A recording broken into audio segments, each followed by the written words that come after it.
की आपण अशीच आलो नाही बैठकीसाठी, आपण एक काहीतरी उद्देश घेऊन आलेलो आहे आणि आपला उद्देश असेल तो लोकसभा 2024. आणि लोकसभा 2024ला आपण ज्या पद्धतीने रणनीती आपल्याला आखायची आहे किंवा आपल्याला ज्या पद्धतीने उमेदवारांना विजयी करायचे आहे, विजयी नव्हे तर महाविजयी करायचे आहेत. कारण आपला संकल्प आहे की विजय 2024 महाविजय म्हणून आपण दृष्टिकोनात ठेवलेला आहे.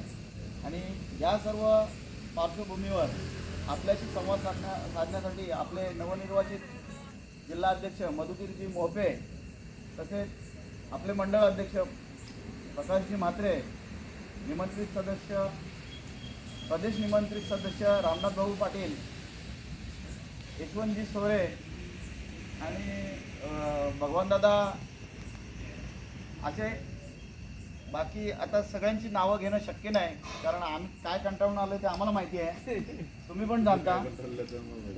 हां, तर आपण लगेचच मी व्यासपीठाला विनंती करेल की आपण मार्गदर्शनाला सुरुवात करावी, जेणेकरून आपला वेळ वाचावा. डायरेक्ट संधी मला हो, आता तेच सांगायचे सगळ्यांना. एकच गोष्ट सांगायची. तीच गोष्ट तुम्ही पुरी करायची. या आमने गटाच्या बूथ प्रमुख आणि शक्ती केंद्र प्रमुख यांच्या बैठकीसाठी उपस्थित असलेले या मंडळाचे अतिशय कार्यतत्पर असे अध्यक्ष प्रकाशजी म्हात्रे साहेब, त्याचबरोबर रामनाथजी पाटील साहेब, भगवान शेठ केणे आणि दुसरे कार्यतत्पर असे संदेश भोईर साहेब, जे आता आपले विस्तारक म्हणून काम पाहत आहेत, आणि माझे मित्र जगन शेठ, त्याचबरोबर आपण सगळेच आपले म्हात्रे महेंद्र म्हात्रे, काठवले, अशोक पाटीलजी, आणि या ठिकाणी उपस्थित असलेले सगळेच आपले भारतीय जनता पार्टीचे योद्धे, ज्यांच्या जीवावरती भारतीय जनता पार्टी तळागाळापर्यंत पोहोचते असे सर्वच आपले योद्धे. खऱ्या अर्थानं आपण सगळ्यांनी खासदार कपिल पाटील साहेबांना निवडून देण्यासाठी मागच्या 2 निवडणुकीमध्ये अतिशय शर्तीचं काम केल्यामुळं पहिल्या निवडणुकीमध्ये आपल्याला माहिती आहे की परिस्थिती कशी होती, आणि त्या परिस्थितीत पण आपण सगळ्यांनी त्यांना निवडून आणलं. 2019ला परिस्थिती बदललेली होती, आणि त्या बदललेल्या परिस्थितीमध्ये 2019लाही आपण जवळजवळ 1.5 लाखाच्या मताधिक्याने खासदार साहेबांना निवडून आणलं. या दोन्ही वेळेला एक मोदी नावाचं वादळ या संपूर्ण भारत देशामध्ये फिरत होतं. पहिल्या वेळची सुरुवात होती, त्याचा परिणाम 2019ला झाला आणि आपलं मताधिक्यसुद्धा त्या प्रमाणात वाढलं. परंतु या 2 वेळचं वादळ आता महावादळामध्ये त्याचा बदल झालेला आहे. कारण या 2 संधीचं सोनं प्रत्येक नेत्याने आपल्या केलेलं आहे. मोदीजींनी केलं, खासदार कपिल पाटील साहेबांनी केलं, भारतीय जनता पार्टीने केलं, आणि त्याच्यामुळं प्रचंड मोठं असं महावादळ भारत देशामध्ये आता पुन्हा एकदा आलेलं आहे.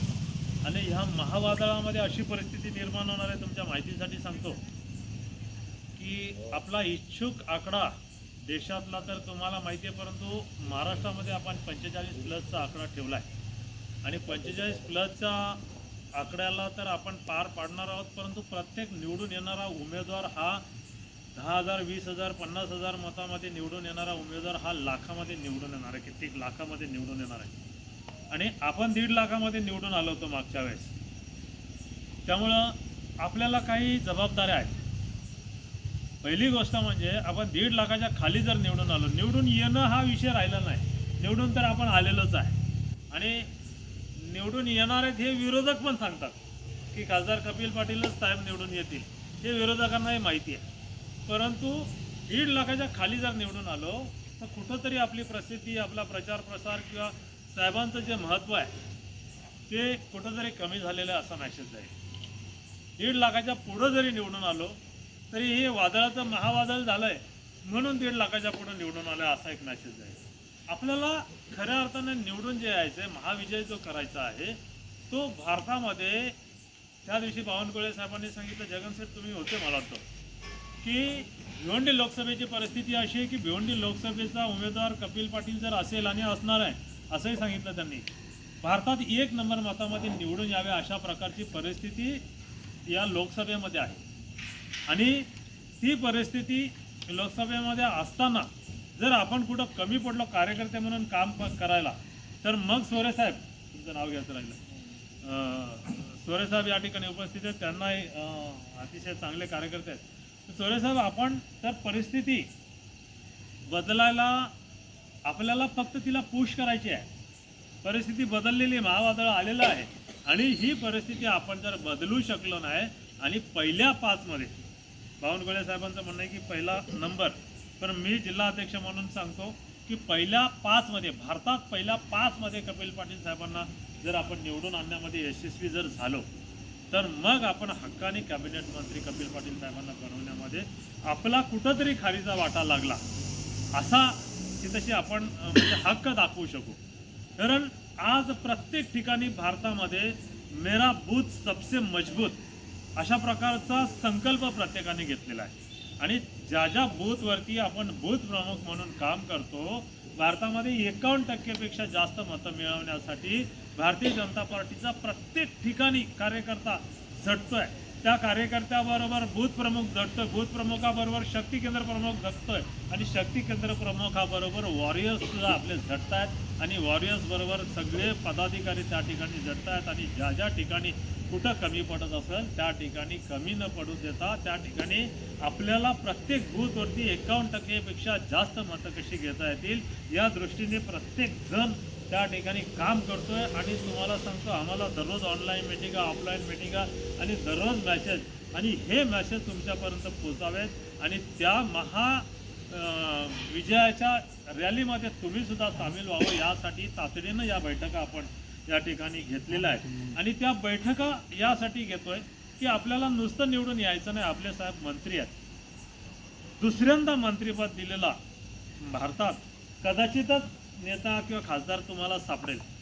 याचा अर्थ असा आहे की कपिल पाटील साहेबांनी पहिल्या निवडणुकीमध्ये आपण तुम्ही सगळ्यांनी निवडून दिल्यानंतर त्यांच्यामध्ये असलेली ताकद, त्यांच्यामध्ये असलेली काम करण्याची क्षमता, बुद्धीचं कौशल्य आणि त्यांची जी काय भारतीय जनता पार्टीवरती पकड असायला पाहिजे, जनतेवरती पकड असायला पाहिजे, ती त्यांनी दाखवून दिली. आणि त्यांच्या बुद्धीच्या कौशल्यावरती, वाचनावरती, त्यांच्या अभ्यासावरती त्यांनी एक आपला ठसा निर्माण केला 2014च्या निवडणुकीमध्ये तुम्ही निवडून दिल्यानंतर. आणि त्यामुळे 2019च्या निवडणुकीमध्ये लगेचच त्यांना मंत्री केलंय. आणि मंत्री केल्यानंतर आज भारतभर त्यांचा अभ्यास त्यांनी पणाला लावून आज त्यांच्या भाषणामधला फरक, त्यांच्या वक्तृत्वामधला फरक, त्यांच्या कामामधला फरक आणि त्यांच्या कर्तृत्वामधला फरक, लोकांना सांभाळून घेण्यामधला फरक, आणि नुसतंच भिवंडी लोकसभा नाही तर आजूबाजूमधल्या महाराष्ट्रातल्या सगळ्या लोकसभा आणि भारतामध्ये त्यांना ज्या पदावरती बसवलं आहे त्या ठिकाणी त्यांचा एक ठसा वेगळा उमटून दाखवलेला आहे. आणि त्यांना कॅबिनेट मंत्री केलं पाहिजे अशा प्रकारची परिस्थिती त्यांनी निर्माण केली आहे.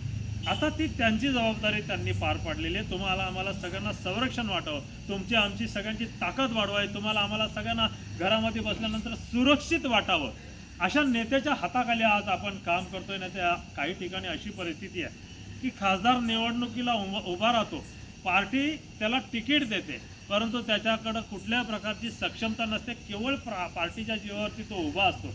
आणि त्या कार्यकर्त्यांची त्यावेळेला परिस्थिती काय असते तुम्हाला आम्हाला बघितलेलं असेल किंवा बघायला जर जायचं असेल आजूबाजूला तर आपण बघू शकता. परंतु आमचा नेता जो आहे तो कुठल्याच परिस्थितीत कमी नाही, कुठल्याच बाबतीत कमी नाही, कुठंच कमी पडत नाही, तुम्हाला आम्हाला ताकद देताना कमी पडत नाही. अशा प्रकारचा नेता आपल्याला लाभलेला असल्यामुळं आपल्याला सहज ही लढाई लढायची. परंतु सहज लढाई लढली तर फक्त आपण विजयी होऊ, महाविजयी नाही होणार. आपल्याला सगळ्यांना महाविजय द्यायचा आहे, महाविजय करायचा आहे. साहेबांना कॅबिनेट मंत्रिपद देण्यासाठी साहेबांनी त्यांची जबाबदारी पार पाडली असेल तर आपल्या ज्या जबाबदाऱ्या आहेत त्या आपल्याला सगळ्यांना पार पाडायच्या आहेत. आणि त्या जबाबदाऱ्या पार पाडायच्या जर असतील तर काही नियोजनामध्ये आपण काम करणं गरजेचं आहे. काही नियोजन भारतीय जनता पार्टीने दिलेलं आहे, काही नियोजन साहेबांनी दिलेलं आहे. आणि त्या नियोजनाच्या माध्यमातून जर आपण काम केलं तर मला खात्री आहे निश्चितपणाने आपला जो हा काय विजयाचा ही घोडदौड आहे ही आपण निश्चितपणाने शेवटाला नेल्याशिवाय राहणार नाही. ऑलरेडी तुम्ही सगळे ताकदवान आहात. भिवंडी तालुका जर माझ्या माहितीप्रमाणे मुरबाड असेल, शहापूर असेल, या ठिकाणी कार्यकर्त्यांची सक्षमता थोडीशी कमी आहे, परंतु भिवंडी तालुक्यावरती केंद्रसाहेब लक्ष्मीची कृपा आहे. त्यामुळं आपले कार्यकर्ते सक्षम आहेत. इथं प्रत्येक जणाला कोणाला फोन लावला तर मीटिंग लावायची आहे, जेवणाची व्यवस्था करायची आहे, गाड्यांची व्यवस्था करायची आहे. प्रचंड ताकद भिवंडी तालुक्यामध्ये आहे. त्यामुळं बरेचसे प्लस पॉईंट भिवंडी तालुक्यामध्ये आहेत. त्यामुळे अपेक्षा पण तुमच्याकडून जास्त आहे आणि त्या अपेक्षा पूर्ण करण्याची क्षमता तुमच्यामध्ये सगळ्यांमध्ये आहे. परंतु ती नियोजनात जर आपण काम केलं तर नियोजनात आल्यानंतर निश्चितपणाने मला खात्री आहे की तुम्ही ह्या महाविजय भिवंडी तालुक्यामधूनच घडवून आणा. नियोजनामध्ये काम करायचं म्हणजे काय, मी अतिशय शॉर्टकटमध्ये भाषण माझं या ठिकाणी आवरत घेतो. कारण तुम्ही बराच वेळ, तुम्हाला 7 वाजताचा टायमिंग होतो मला वाटतं आणि आम्हाला यायला 9 वाजले. तर तुमच्या माहितीसाठी सांगतो, मी दुपारी 3 वाजता खासदार साहेबांच्या बरोबर मीटिंगला होतो आणि मीटिंग संपवली. साहेब बोलले की सगळे जेवायला बसा. मी साहेबांना सांगितलं की मी जेवत नाही, मला तिथेशी म्हात्रे साहेबांना सांगेल मला तिथं काहीतरी पोचल्यानंतर खायला द्या. आणि मी 3.25 तास तुमच्या ह्या नाक्यावरती मानकोली ते पडग्याच्या मध्ये 3.25 तास एकाच ठिकाणी ट्रॅफिकमध्ये बसलो ना. जेवायला भेटलं ना काय भेटलं. तिथे गेल्यानंतर मीटिंग केली आणि एक भजीची प्लेट आम्ही 3 जणांनी खाल्ली आणि तुमच्यापर्यंत पोहोचलो. त्यामुळे तुम्हाला जरी 2 तासाची सजा दिली असली तरी आम्हाला पण 4-5 तासाची सजा मिळालेली आहे. तरीसुद्धा लेट आल्याबद्दल दिलगिरी व्यक्त करतो आणि आपण आपल्या ज्या जबाबदाऱ्या आहेत त्या तुम्ही निश्चितपणाने पार पाडाल. तुम्ही कार्यक्षम कार्यकर्ते असल्यामुळं मला शक्ती केंद्र प्रमुखांना हे सांगायचं आहे की शक्ती केंद्र प्रमुखांची जी जबाबदारी आहे की आपण आपल्या शक्ती केंद्र प्रमुखाच्या वॉर्डमध्ये, एरियामध्ये आपल्याला जो वॉरियर्स दिलेला आहे तो वॉरियर्स नुसता पेपरवरती आहे का. म्हात्रे साहेबांनी त्यावेळेला अर्जंटमध्ये नावं दिली, बावनकुळे साहेब येणार आहेत म्हणून फोन केला आणि नावं दिली, मोबाईल नंबर दिला, परंतु त्यानंतर तो वॉरियर्स ॲक्टिव्ह आहे किंवा नाही. तो वॉरियर्स जर ॲक्टिव्ह नसेल तर त्याला ॲक्टिव्ह करून घ्या. ॲक्टिव्ह होण्याची इच्छा नसेल तर त्याच्या ठिकाणी तातडीनं दुसरा वॉरियर्स त्या ठिकाणी नेमणूक करण्याची व्यवस्था करा. दुसरी जबाबदारी अशी आहे की आपला बूथ प्रमुख अनेक वर्षापासून असेल किंवा आता नेमला असेल तर तो त्या ठिकाणी निदान कार्यरत आहे किंवा नाही हे चेक करण्याची जबाबदारी आमच्या शक्ती केंद्र प्रमुखाची आहे. आणि तो चेक करून त्याने त्या ठिकाणी जर ॲक्टिव्ह मेंबर नसेल किंवा बूथ प्रमुख ॲक्टिव्ह नसेल तर त्याला ताबडतोब त्या ठिकाणी वॉर्निंग देणं किंवा त्या ठिकाणी दुसरा बूथ प्रमुख नेमण्याची व्यवस्था करणं, अशा प्रकारची ही दुसरी जबाबदारी त्या ठिकाणी शक्ती केंद्र प्रमुखाची आहे. आणि जे जे बूथ प्रमुख त्या ठिकाणी कार्यरत आहेत, ॲक्टिव्ह आहेत, त्या बूथ प्रमुखांना सांगणं की बाबा 1+30ची आपली कमिटी तातडीनं त्या ठिकाणी निर्माण करायची आहे. एका बूथवरती आपल्याला एक बूथ प्रमुख प्लस 30 लोक हे तातडीनं ताबडतोब ह्या 4 दिवसामध्ये 28 तारखेच्या आतमध्ये तुम्ही जर दिलं, शेवटची तारीख आपल्याला 30 तारीख दिलेली आहे. आताच भोईर साहेबांनी सांगितलं की 30 तारीख दिलेली आहे आणि 30 तारखेच्या आतमध्ये हे सगळे वॉररूमला जोडायचे आहेत जिल्ह्याच्या. त्याच्यानंतर ते प्रदेशच्या वॉररूमला जोडले जातील, त्याच्यानंतर दिल्लीच्या वॉररूमला जोडले जातील. त्यामुळे प्रचंड घाई या ठिकाणी आपल्याला आहे आणि म्हणून ताबडतोब त्यांनी 1+30ची कमिटी निर्माण करायची आहे. 1+30ची कमिटी झाल्यानंतर नुसती ती नावं आणि मोबाईल नंबर न देता त्या 30 लोकांची तातडीनं मीटिंग लावायची आहे बूथ प्रमुखाने. आणि मीटिंग लावल्यानंतर त्या मीटिंगला तिथला शक्ती केंद्र प्रमुख हजर असला पाहिजे, त्याचबरोबर वॉरियर्स हजर असले पाहिजेत. आमचे भोईर साहेब त्या ठिकाणी जर विस्तारक म्हणून येत असतील तर त्यांना सुद्धा कळवलं पाहिजे, मंडळाध्यक्षाला कळवलं पाहिजे की बाबा आम्ही अमुक दिवशी अमुक ठिकाणी मीटिंग लावली आहे, तुम्हाला यायला जमत असेल तर तुम्ही या, किंवा तुम्ही स्वतः ती मीटिंग शक्ती केंद्र प्रमुखाच्या अध्यक्षतेखाली ती मीटिंग केली पाहिजे.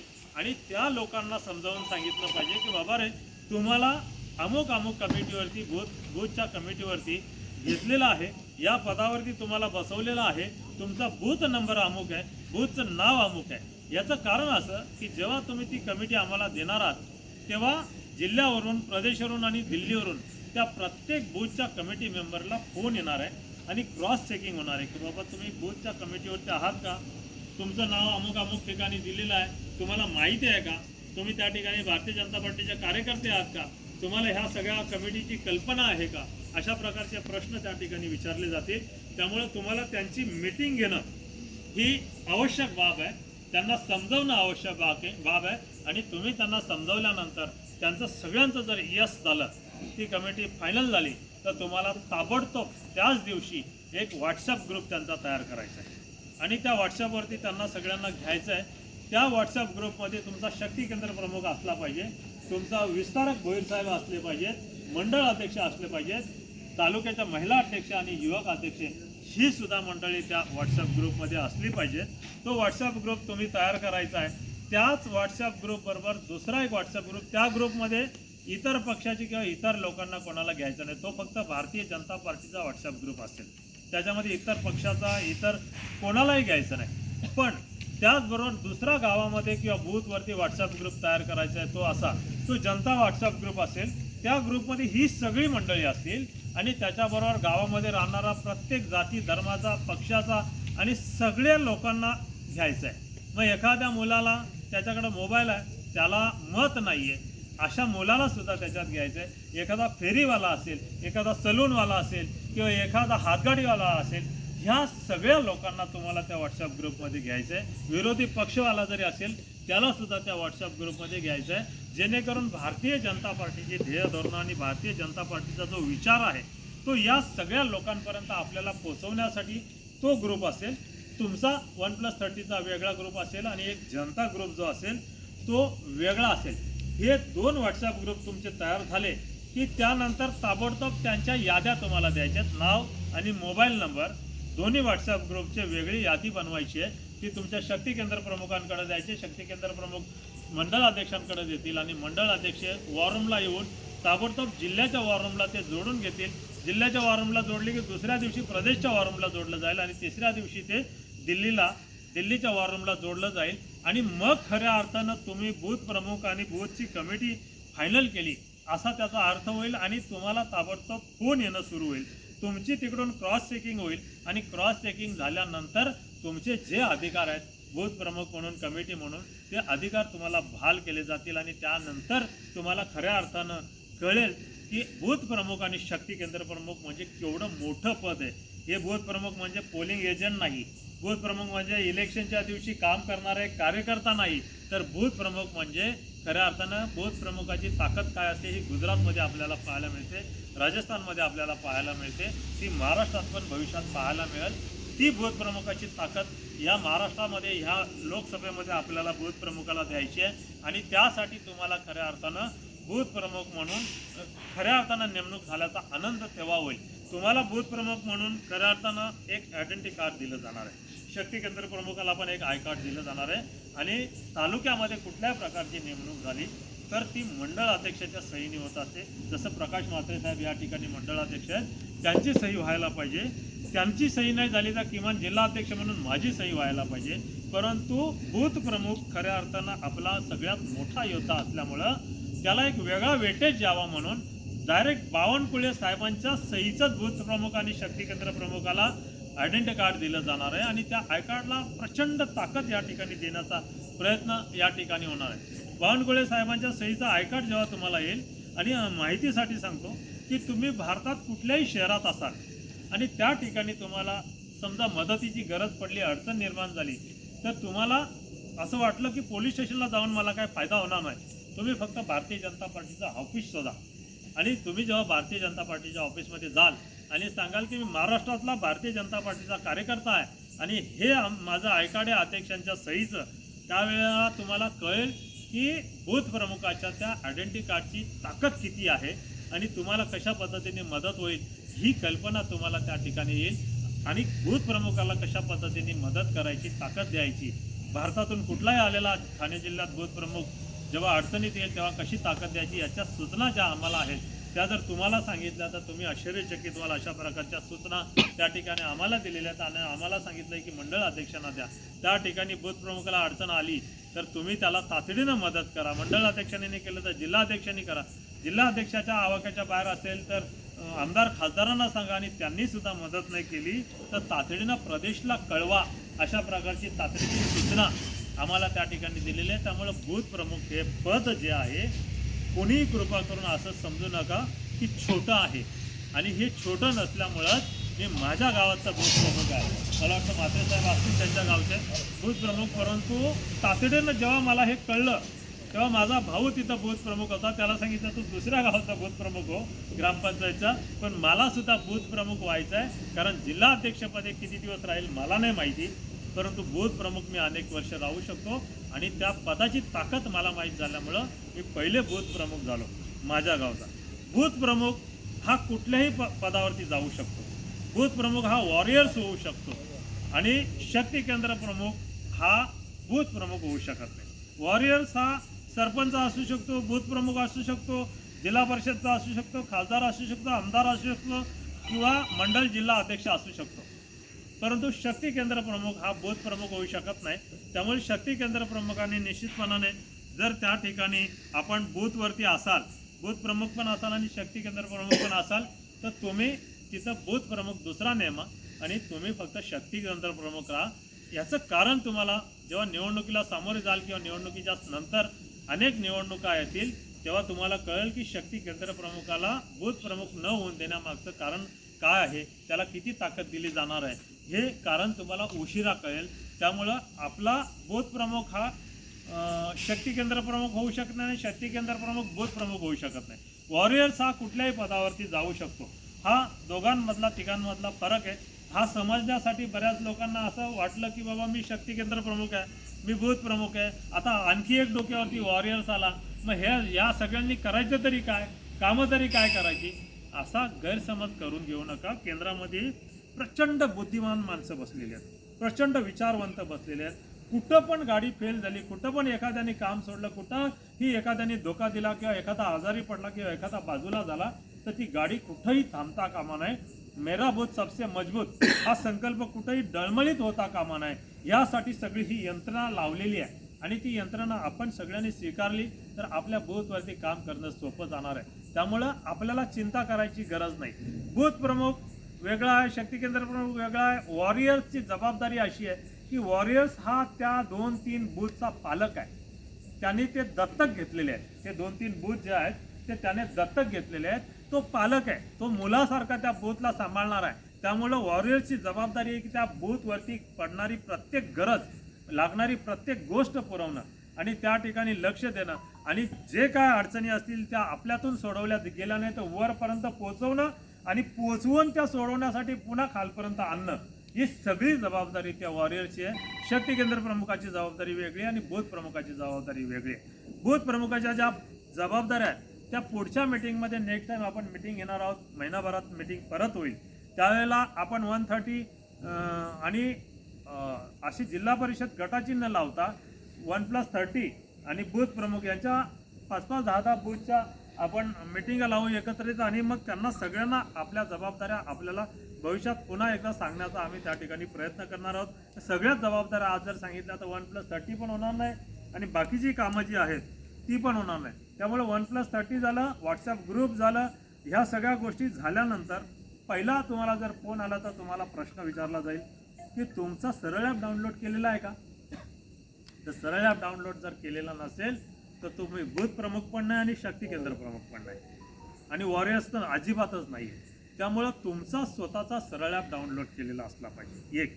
दुसरा, तुम्ही ज्या मेंबरला तुमच्या कमिटीमध्ये घेतले 30 लोकांना त्यांचे सगळ्यांचे सरळ ॲप डाउनलोड केलेले असल्याशिवाय त्या लोकांना कमिटीतच घेता येत नाही.